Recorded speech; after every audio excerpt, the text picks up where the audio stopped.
Let me tell you a story you won't hear in church.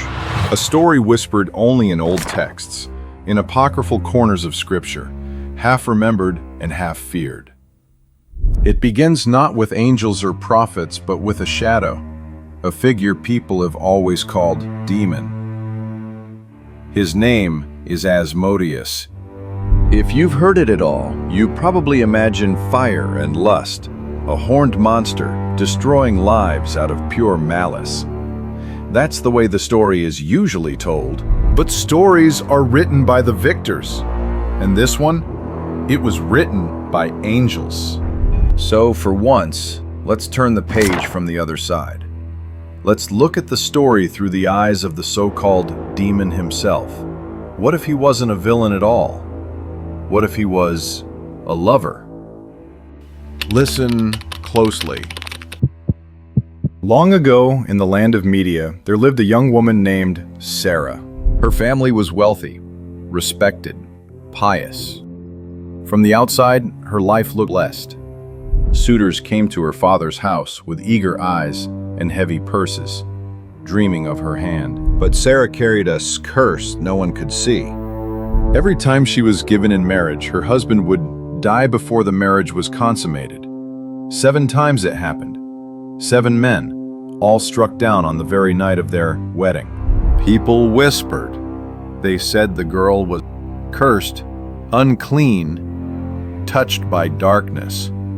They said a demon named Asmodeus had claimed her for himself and would kill any man who dared touch her. The servants murmured behind her back. The neighbors pitied her father, Raguel, twisting his beard in grief and shame. And Sara? She wept in silence, wondering why God had forsaken her. And somewhere, in the unseen spaces between their prayers and their fears, someone listening. Cursed, they called her, and they blamed me. But listen to me. I never hated her.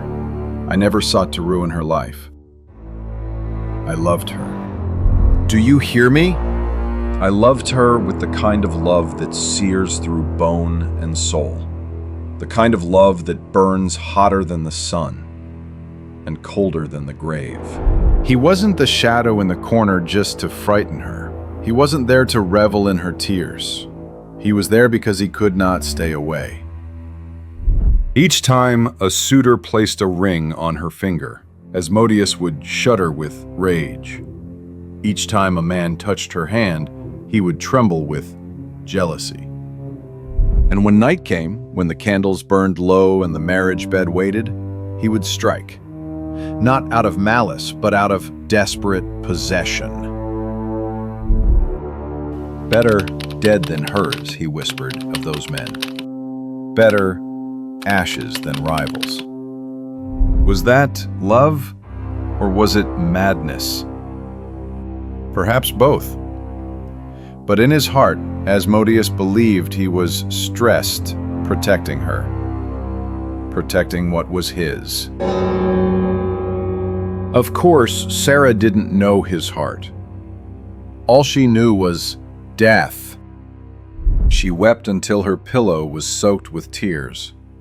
She prayed until her throat grew raw. "Why me, Lord?" she asked. "Why do you let me be tormented like this?" Her maids avoided her, afraid to be near someone. Her father wrung his hands, his house sinking deeper into shame. Her mother turned her face away, unable to bear her daughter's disgrace.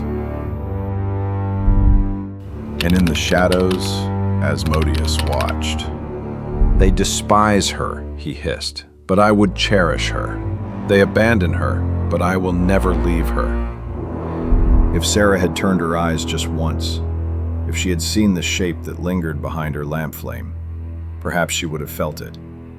That strange devotion, twisted and fierce. But love unspoken becomes poison. And in silence, Asmodeus's love turned to obsession. Word spread quickly across media. The tale of Sara's 7 dead husbands became legend. Men began to avoid her. Even the bravest suitors who had once admired her beauty now crossed the street to avoid her gaze. Bewitched, they muttered. Cursed of God, they said. Haunted by a demon, they whispered. Sara carried the weight of those words like a stone on her back. And far away, in the city of Nineveh, another family heard the whispers too. A young man named Tobias, son of Tobit, a righteous but suffering Israelite, would one day cross her path. But not yet. That comes later. For now, the stage was set. A cursed girl, a grieving household, and a jealous spirit who would not let go. And in the silence of her chamber, on the 7th night of mourning, Sara pressed her face into her hands and whispered, "Better to die than live like this." Her words hung in the air like stressed smoke. And Asmodeus shivered. "No," he whispered into the void, "not death, not you. I will not lose you. If you belong to no man, then you still belong to me." But whispers were only shadows of the truth. The truth came with blood, 7 times over. The first husband was young, handsome, and eager. His name has been lost to history, but his pride remains etched in memory. He walked into Raguel's house with the swagger of a man who believed himself chosen by heaven. "Sara is mine," he boasted, wine dripping from his lips as he toasted his own good fortune. That night, the marriage bed was prepared, the house filled with laughter, with clinking cups and blessings spoken by weary lips. But when the door shut, when the candles guttered low, and the laughter faded into silence, another presence entered. Asmodeus. "I watched him touch her hand," the demon recalls. "I watched her eyes flicker with fear, with sorrow, not joy. And I knew I could not let him have her." The groom lay beside his bride, smiling in his triumph. But in the dark, cold fingers pressed against his chest. His breath faltered. His smile froze. And before Sara could even scream, he was gone. The first husband, taken. The whispers began. The second came not long after. He had heard the rumors but dismissed them with arrogance. "Superstition," he said. "Stories to frighten children." He laughed at the servants who crossed themselves. He mocked the maids who refused to enter Sara's room. And on the night of his wedding, he whispered in her ear, "See, I fear no demon." But courage means nothing to shadows. When he leaned close, when his lips brushed hers, the room turned colder. His body stiffened. His voice died in his throat. And Sara felt the weight of death pressing down beside her once again. She screamed this time. The house rushed in. But there was nothing to be done. He was gone, eyes wide, lips parted as if in terror. 2 husbands, 2 graves. The neighbors began to murmur louder. The curse was no longer rumor, it was fact. The third husband came from a distant city, drawn by greed. Her father is wealthy, he reasoned.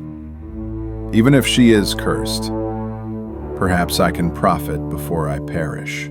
He was not wrong about the wealth. Raguel, desperate to see his daughter settled, promised gifts, land, livestock, and so the third man agreed. But when the night fell, and Sara sat trembling in silence, Asmodeus was already waiting. "This one cared nothing for her," the demon sneered. He looked at her as one looks at gold. He did not deserve her smile, her sorrow, or her hand. The man reached for Sara. His fingers barely brushed her arm. Before they froze, his body stiffened. Eyes rolling back, stressed breath torn away. 3 husbands, 3 corpses. By now, Sara's name was cursed on every tongue. The 4th and 5th came in quick succession. By then, men no longer came for love or beauty, but for the challenge of defying fate. One was bold, a soldier hardened by battle.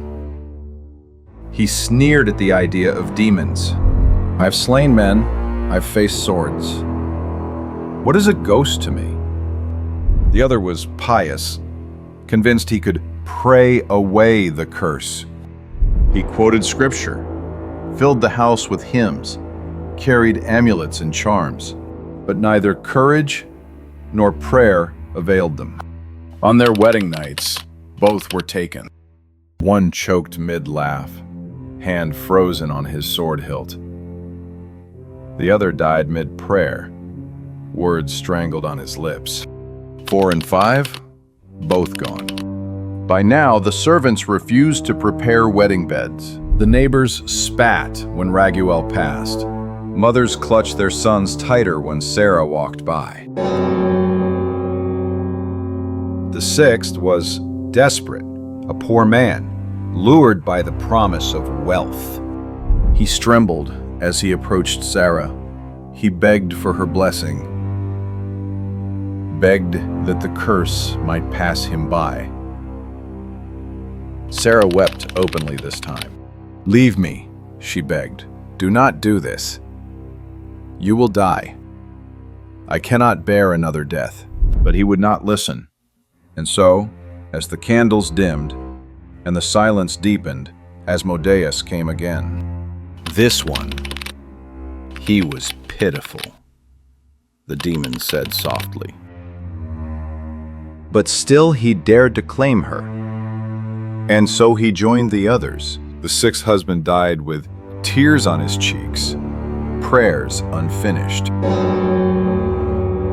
And then came the 7th. By now, Sara had lost all hope. Her face was pale, her eyes hollow. Raguel twisted his beard in despair, but still he tried once more.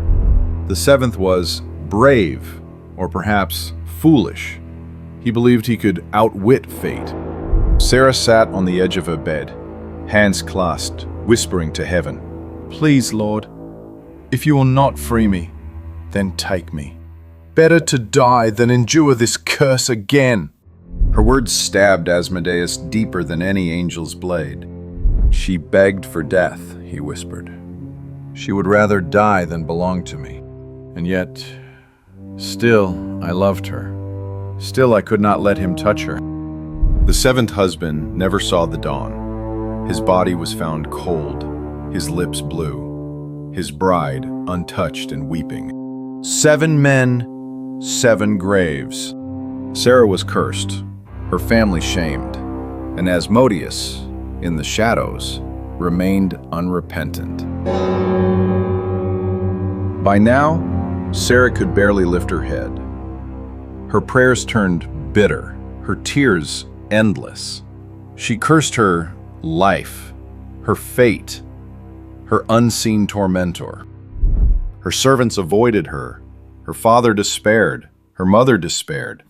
And still, Asmodeus lingered, convinced he loved her, convinced she was his. "They do not understand," he whispered. "I kill because I love. I destroy because I cannot bear to lose. If she belongs to no one else, then she is still mine." But obsession is not love. And the world does not forgive such possessive devotion.